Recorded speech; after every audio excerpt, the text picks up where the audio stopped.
There are 670. When causation-born and no-causation-born are distinguished, things are differentiated. There are permanency, etc. There are effect, cause, and causation.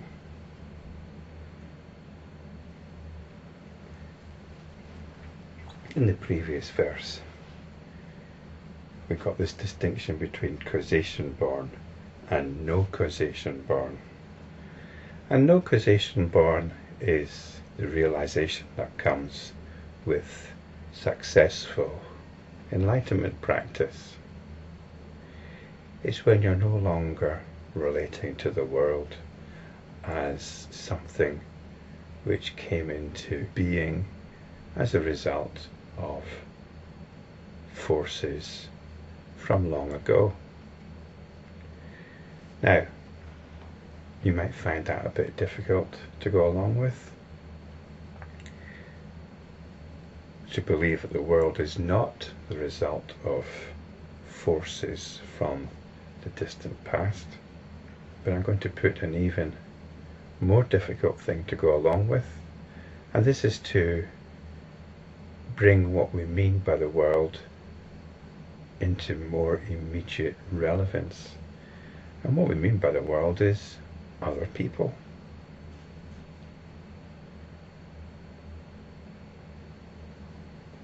I've often spoken about this feedback loop whereby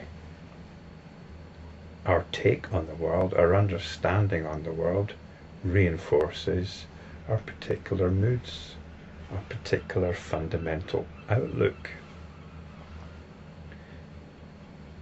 And how that outlook actually determines how we see the world. So we've got this feedback loop going on. And this is what's sometimes referred to as habit energy. But really, what determines our tone, or the excuse we make for justifying our tone, is other people.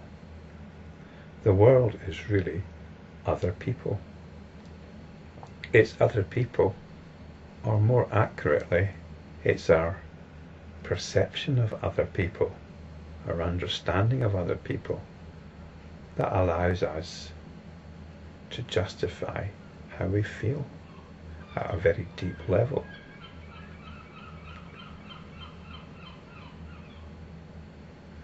So, going back to causation-born, the real births that we're interested in are the births of other people.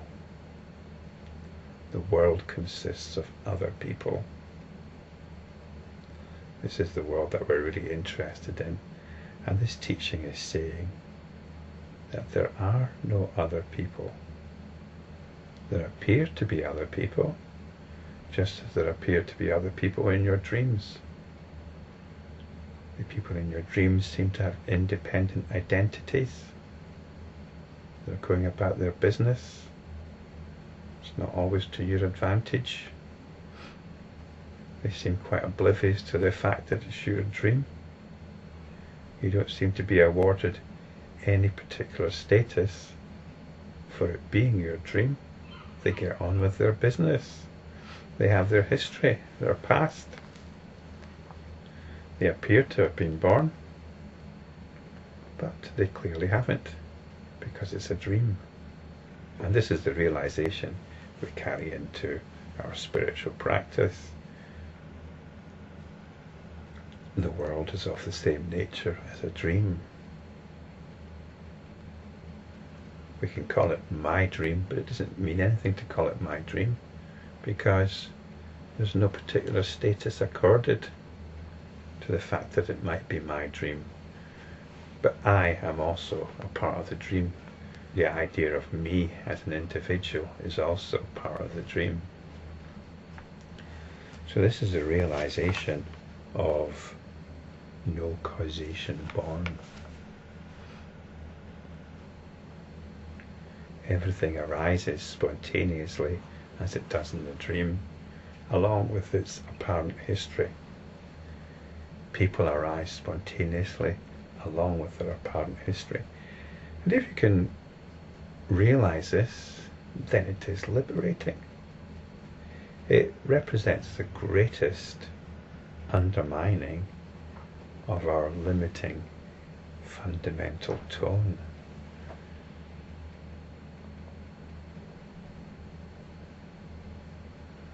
The greatest freedom is freedom from other people. The belief in other people puts limits on how we're supposed to feel. But if you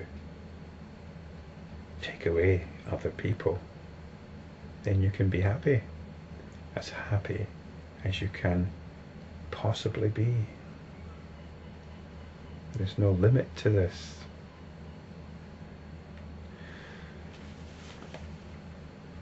But all this isn't really the point of this verse. The verse says that when causation-born and no-causation-born are distinguished, things are differentiated. There are permanency, etc. There are effect, cause and causation. If you enter into the realization of no causation-born, then there aren't effect, cause and causation, and so on. But what we're being told here is when causation-born and no causation-born are distinguished. So when does this circumstance arise? This circumstance arises at quite a tricky part of spiritual practice. It's when you're not in a state of realization, but you're still somehow in touch with the teaching.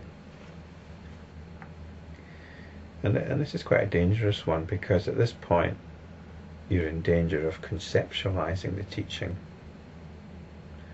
And when you conceptualize the teaching, you are missing the opportunity for realization. So you might actually be aware that you are doing this, you're conceptualizing the teaching. And it's very easy to forget.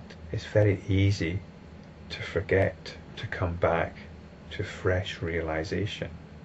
Realization is always fresh. And this is where it helps to come back to these texts, to come back to the text or something similar to it. And hopefully these videos can help too. They're a reminder for us to come back, to turn the attention back to itself. What this means is for the attention to rest in itself.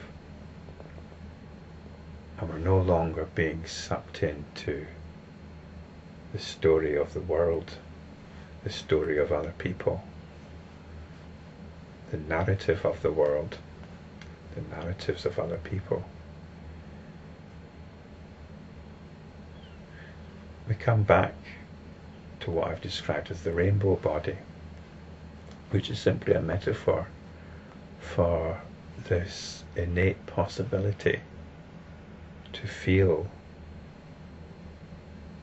as blissful and as happy as well, there's no limit to it. There's no limit to it. It's infinite. It's something that you can explore. Explore how good can you feel? How happy can you feel? Explore how blissful you can feel. So this is what we're forgetting. This is what we forget sometimes. We forget how to do this. And this is why realization is a practice. It's always fresh. There isn't a formula.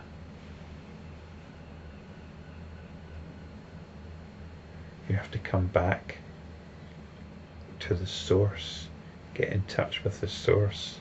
And if you can't do this by yourself, then we have these wonderful texts to point us in the direction. So that's what this verse is about. It's about being aware of the teachings, but not realizing them. And so we're still stuck in notions of permanency, which is the world. The world is something that's always there, it's permanent. and within that there are a cause and effect of what gave rise to the world. And this is the principle of causation, which keeps us in traction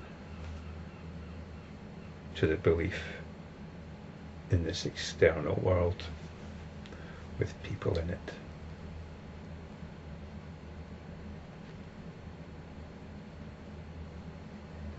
So here's something to explore.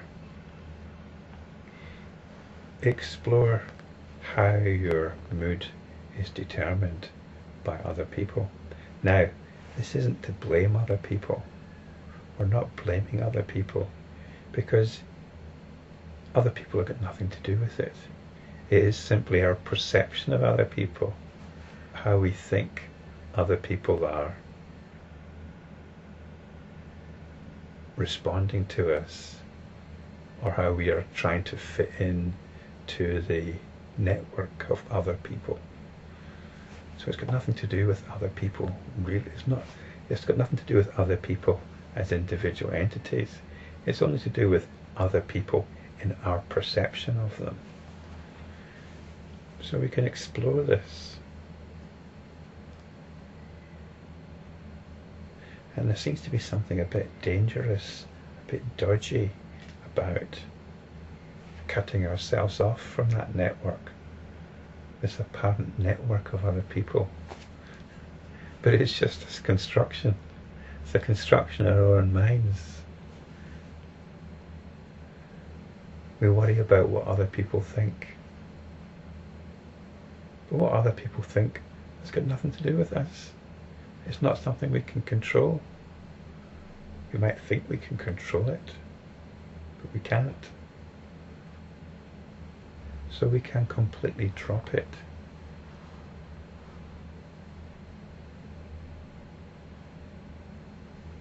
We can completely drop ideas about how we're supposed to feel.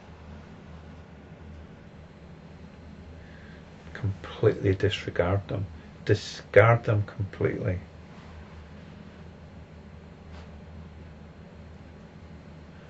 How I'm supposed to feel is entirely my business. And why should I choose to feel other than infinitely blissful?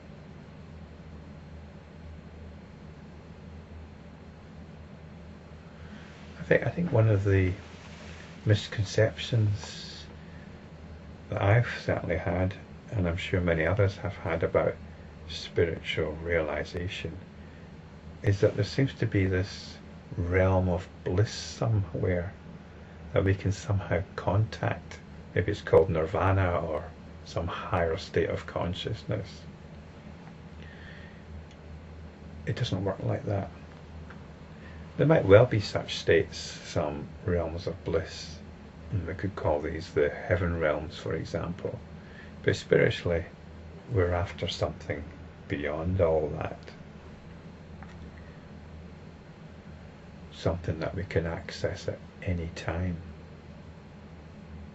at any moment, without any special preparation or techniques. And this is why it's called realization. Now we're realizing that how we feel is entirely up to us.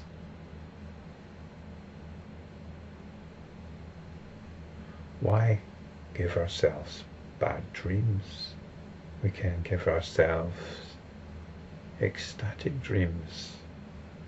We do not need to be miserable or unhappy at all.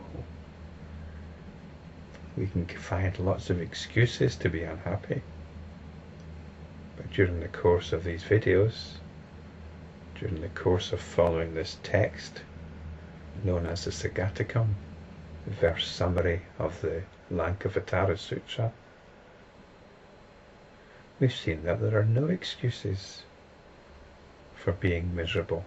Are you hanging on to any excuses? The world is a mirage, it's like a dream. And the world consists of other people.